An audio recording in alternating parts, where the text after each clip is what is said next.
was talking about today, or preached on, however you want to word that, is scars.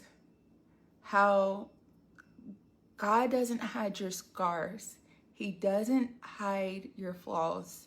He doesn't hide what you've been through. He uses them to show you and others what you survived. A lot of times in this society, we are told that you have to hide your scars. You have to pretend to be perfect. You have to be this Barbie doll of a person, but that's not true. I've worked and accepted myself to the point that I've decided, you know what? I'm leaning into radical self-acceptance. Literally, no foundation, scars on display, hair pulled to the back, and if you don't like it, kick a rock. The thing is we would never understand the pain, the strength, the endurance that most of us have survived if there weren't scars. Your scars aren't what make you ugly. Your scars and disfigurations aren't the problem. The problem is that people feel as if they can take your flaws and use them against you in order to hide the insecurities that they have in themselves. Yeah, I said it.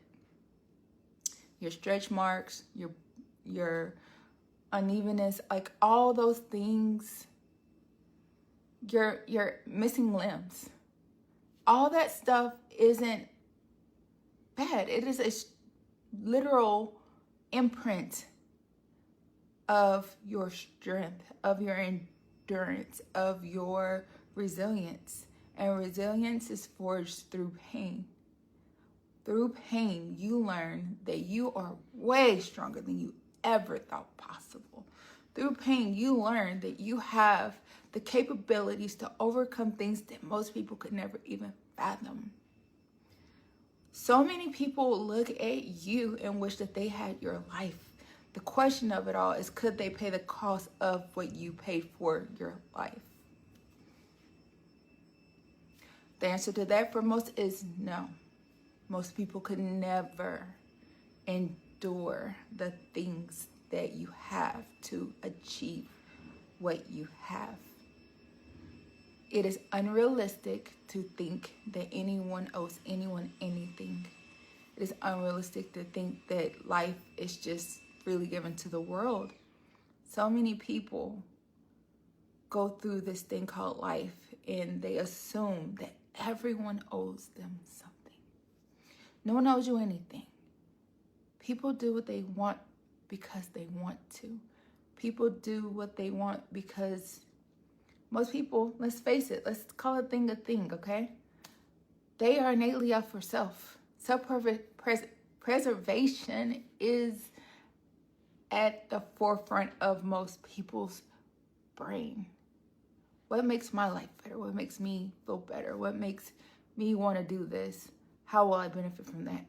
That is what most people are thinking about. Some people are brainwashed into believing that they are only worth whatever they can do for others. That's conditional, and you can untrain yourself to think to make yourself think differently by being more accepting of yourself, by telling yourself, you know what, I don't want to do that today, and don't. By saying, I'm going to do this today, and do. By putting yourself first, by saying, you know what, they're going to be mad. Oh, well, so many people are going to have to just deal with that. That's just what we call a thing called life. They're going to be mad at you regardless of what you do, so why not do what makes you happy? If they're going to talk about you for anything that you do, then you might as well do what makes you happy, right? Yeah, my neighbor and her toys. Okay, so I'm just going to do videos later. All right.